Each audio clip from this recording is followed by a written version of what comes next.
What's a secret you won't share with anyone in person, but you are willing to share anonymously?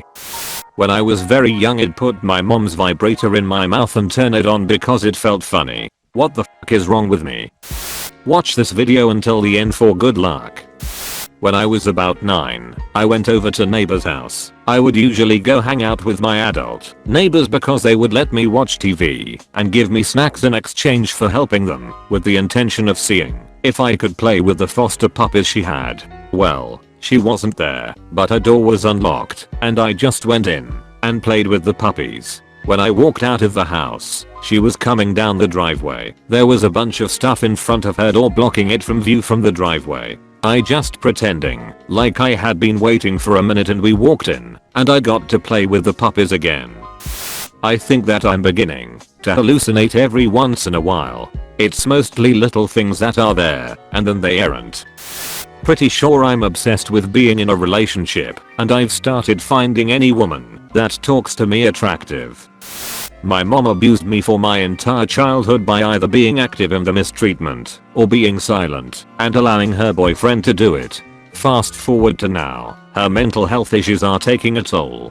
She is a drunk meth user and gambling addict. When she calls me, it is like someone I don't even know. Last week she was in the hospital for a heart attack and I really wish she would just die. I lost her when I was a kid. I feel like this other is an imposter and I just wanted to die and for her, and I'm not gonna lie, my pain to end. Well, it's a secret my mom confided in my GF, somehow not expecting her to tell me. I found out a month ago, still has me f***ed up. My dad had committed suicide when I was 2 years old, 2 days before Christmas. It always left me wondering why. I'm 24 now and just found out she was cheating on him with my stepdad. She had also told him he would never see me again, so he took his own life at his place of work after hours cause he didn't know where else to go. I always thought my middle name being my stepdad's first name was just a coincidence, because I don't remember him coming into my life until a couple years later. My mom found out she was pregnant with my little sister 3 days after my dad's death. I've always resented my stepdad before cause he burnt all my baby pictures with my dad in them, and I never knew why. I look nothing like my stepdad BTW and still haven't confronted my mom.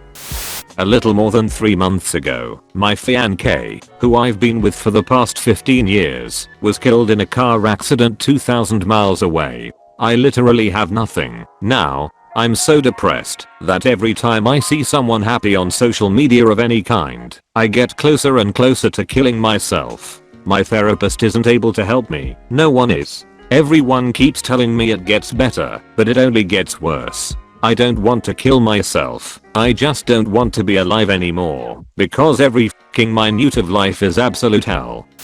I've posted this on a different sub, but my wife thinks I go to work 30 minutes early because of my military training. In reality, I get there early to watch a rerun of Dog the Bounty Hunter with the boys.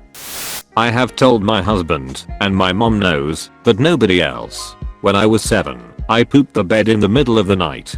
Just like a perfect log in my underwear. I was scared of getting in trouble, so I threw my underwear and behind the dresser in my bedroom and promptly forgot I did that. My mom found it 2 weeks later. I had a baby when I was 15 and he was adopted. Close to adoption. Most painful thing I've ever gone through. He turns 18 in a few months, and if he so chooses, he can find me. I'm married and have kids now, and my kids have no idea he exists. I really want to meet him, but I'm terrified he's got mental disorders like his biological father, who is now in prison for murder. One time my wife and I got really drunk. The scallops she ate weren't sitting well, so she went to sit on the floor of a hot shower. I join her, and we are just sitting there hugging, and she suddenly pukes all over me. Not too bad as we are in the shower anyway. A little later she has to pee, and since neither of us want to move I tell her to just go. So she does, on me.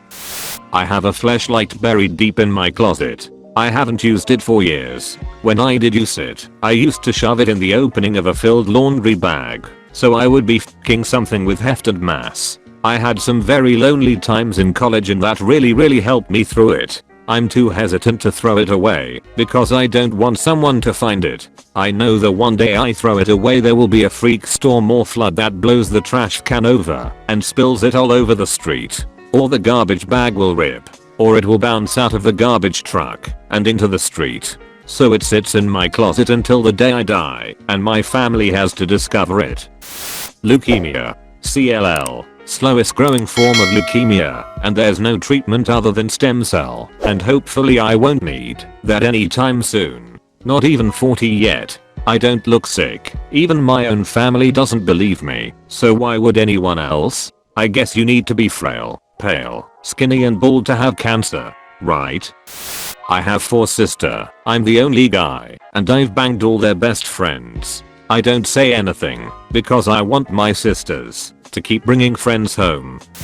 My house is currently for sale. Everyone I know thinks I'm moving to a nearby area. I'm actually selling my house, quitting my job, then traveling the world for a few years. I hope to hand my notice in at work before 2017 is over. The first time I had anal sex, I wasn't aware that I needed to clean everything out beforehand. It got real messy real quick. I was mortified. Well, my wife knows this now, but I wouldn't tell another soul. A few years ago me and my wife moved into her parents' place to save some money, so we were adjusting to living with parents again. It was strange and uncomfortable. I woke up one morning and it felt like the world was about to fall out of my butt. I went to open the bedroom door and could hear my father-in-law getting ready to head out for work. I'm panicking thinking, I know this is gonna be bad. I'm not gonna go take this mega dump so early on into our time living here. I need to devise a plan. I stayed in the bedroom, emptied out the little bin we had in the corner, and shit into the bag that was placed in there. I wiped my butt with some tissues that happened to be on the side, stand up and tie a knot in the bag. Now I'm getting ready for work with this bag of shit by my feet. My next stage is to get rid of this thing. I can't do it in any of the bins here. Think it. I'll take it out and find the nearest one I can see. I even questioned putting this bag of shit in a neighbor's place if nobody sees. I walked 15 minutes to work with a bag of my own crap in my hoodie pocket until I could find a public bin to throw it in. I spent 2 years of my life being raped by the guy across the street when I was younger. It started when I was 10 and he was 15, probably as a game of Doctor or Truth or Dare or some such shit. It wasn't until years later, and I looked back and considered the fact that I was in elementary school and he was in high school, that I realized what it was. It finally ended when I was 12 and my family moved away. He was really good at all the grooming, saying things like it was totally natural and that I'd get in trouble if anyone found out. He'd show me porn and even got physical a few times. He kicked me in the ribs once and locked me in a closet a few times. When I finally realized what was going on, probably years later, when I was 16 and thought about the fact that I was 11 when he was 16 and how screwed up it really was, I knew I'd never tell anyone. I didn't want my parents finding out. They both had to work full time. I got home from school at 3, my mom at 5, and it normally happened in the hour and a half or so that they weren't home. I never wanted them to feel like it was their fault that I was sexually assaulted and then raped, so I'll take it to my grave. My spouse and best friends don't even know, and no one ever will. Thanks, Reddit. That actually felt pretty good. I could never commit suicide, but I sometimes ponder about how easy it would be to just not have to deal with life. The last 2 years of my life have been emotionally very difficult. It's gotten a little bit better, but still not where I wish it was. I use homework as a coping mechanism, and I also use it to get out of my house, where I honestly hate spending time. When I get off work, I try to find things to do, just so I don't have to sit there alone, falling asleep alone. My bed feels so goddamn huge. About 3 months after finding out that my now ex-wife was having an affair and our subsequent split, I got really depressed. On 2 separate occasions I downed a fifth of whiskey and played Russian roulette. Once the bullet was only 1 chamber over, the other time it was 2 away from chamber. I never told anyone about it. I was already getting tons of sympathy and I hated it. I hate when people feel sorry for me, so I never told anyone. I don't tell people I'm autistic in person until I've known them multiple years. Sometimes by the time I tell them they're like, yeah, no offense, but I've known for pretty much the whole time I knew you.